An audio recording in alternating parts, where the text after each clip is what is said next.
What happens when a water gun war breaks out? On a day so hot the sun was practically scorching the grass, Jake and Tyler stood face to face like cowboys in a high noon duel. Jake pulled out a tiny plastic water pistol. Tyler smirked, reached behind a bush, and hauled out a massive 3-barrel water bazooka. Jake's eyes widened, a bead of sweat rolling down his face. Tyler pumped the handle with all his might, ready to end the fight. He pulled the trigger. But instead of a blast, there was only a pathetic hiss of air and a few stray drops. Tyler shook the gun in a panic. He glanced at the tank and realized the bottom cap had been ripped off. His water was gone. Jake smirked, tossed the missing cap onto the ground, and pointed at Tyler's feet. Tyler looked down just in time to see he was standing directly over a lawn sprinkler. Suddenly, the sprinkler popped out of the ground. High-pressure water blasted Tyler so hard he nearly lifted off the grass. Jake casually pulled out a tiny folding umbrella, opened it to block the mist, and strolled away, leaving Tyler sitting there, coughing up water in total defeat. Caleb was the new kid at school, and he stood out for one big reason. Instead of a human head, he had a glowing 80s arcade machine. Feeling lonely in the cafeteria, he decided to turn his screen into a flashy fighting game to attract some friends. It worked instantly. Jackson saw the game, and his eyes widened with excitement. He rushed over, plugged a joystick into Caleb's ear, and started mashing buttons. Soon, the whole school gathered around, forming a chaotic line to play. But Caleb was exhausted. His screen began to shake, and a red 1% battery icon started flashing. Oil like sweat dripped down his neck. He tried to wave them off, but the kids were too obsessed with the high scores to notice. Suddenly, Caleb's screen went dark, thick smoke puffed from his head, and he fainted. Later, Caleb woke up in the school clinic, plugged into a wall charger. The nurse had stuck a note on his forehead. No more than 1 hour of gaming per day. Jackson stood by the bed looking very guilty, holding a gift basket full of batteries to apologize.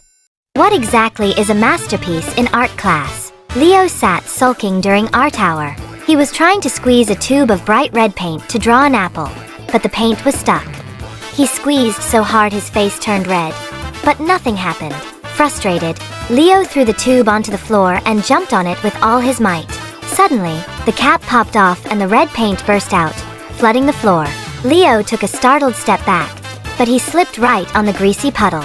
He flew through the air, his face twisted in pure panic, before slamming face first into his classmate's snowy white canvas. Leo's body slid down to the floor, leaving behind a perfect bright red print of his terrified face on the canvas. The art teacher walked by, and thinking it was a piece of cutting-edge modern art, stuck an A+ sticker on the work with a proud smile. Meanwhile, Leo just sat there, dazed, with cartoon stars spinning around his head. What kind of city is this? Why are there so many ghosts? Max was hiding behind a bright yellow locker. His school had turned into a monster's den. Glowing skeletons were fighting to get onto the school bus, and translucent ghosts were floating right through the chalkboards. Max knew he had to get out of this town fast. He tiptoed down the hallway, heading for the exit. But then, his foot stepped right on an empty milk carton. The sound echoed through the silent hall. Hundreds of spirits froze. They snapped their heads toward Max all at once. Their mouths flew open, and they charged at him like a swirling tornado. Max squeezed his eyes shut and curled into a ball on the floor. A freezing wind blasted through his body like a storm, but he wasn't hurt.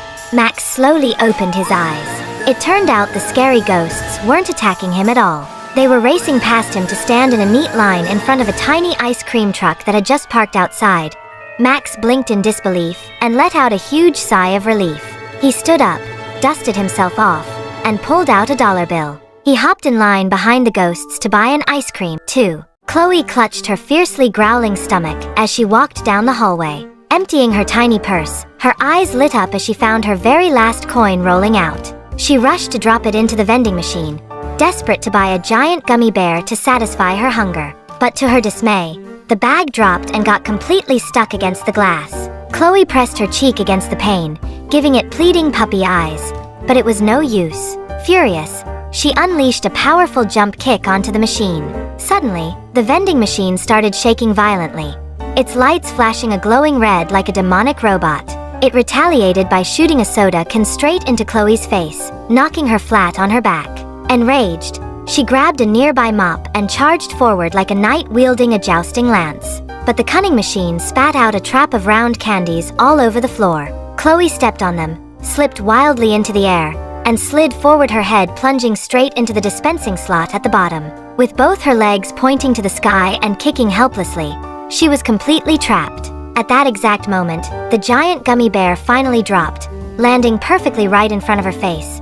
But with her head firmly wedged in the machine, she couldn't even take a single bite.